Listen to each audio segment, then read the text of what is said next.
this video, let's discuss database and what are the types of database, how we classify the databases, and the difference between database and storage, and also know the internal architecture of Oracle server and also its functionality.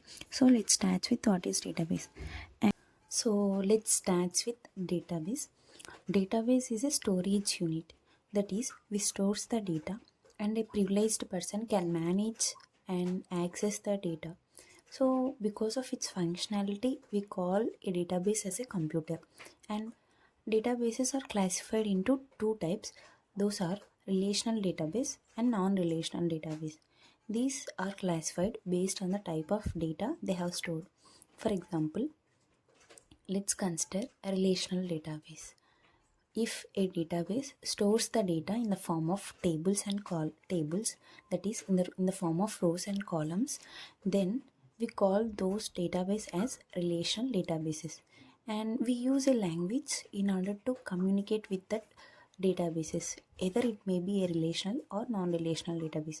For example, if we want to develop any app, we'll use like Java, Python, .NET, and so on languages in order to communicate with the computers. So in the same way, we use SQL, that is sequence query language, in order to communicate for modifying the data that has stored in the relational or non-relational databases. So this is the relational database.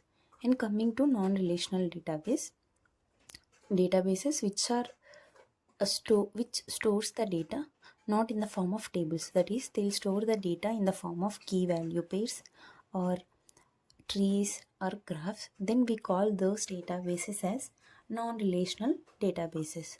And examples of non-relational databases are MongoDB, DynamoDB, and there are many. So we have seen only these two. And we use NoSQL is the language that is used to communicate with those databases. And coming to the storage unit, even I was very confused about the storage unit and the database, because actually storage unit just stores the data. It don't have any kind of ability to process the data like modification and updating anything, accessing, giving certain permissions to the certain people in order to update. So these cannot be done over the storage unit. It's just a empty box where we can store the data and we can retrieve the data, which is quite opposite to the database. Let's talk about the architecture.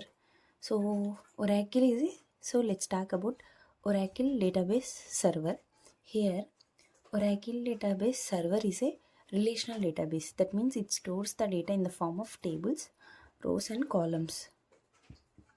So we use SQL language in order to query the database. So we'll know what is the internal architecture of Oracle database and how each part of the database will place a significant role in order to communicate with the database.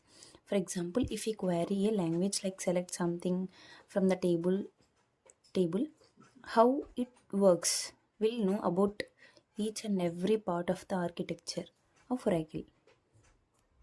Oracle architecture, it consists of mainly three parts.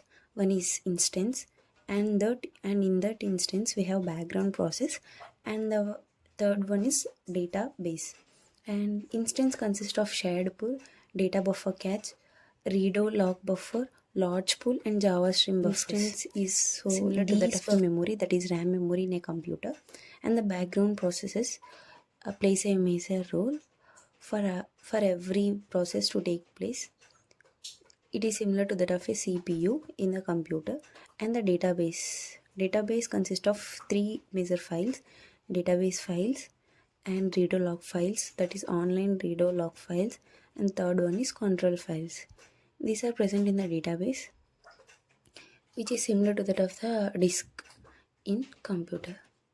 So we'll talk more about instance, background process, and database files in separate videos.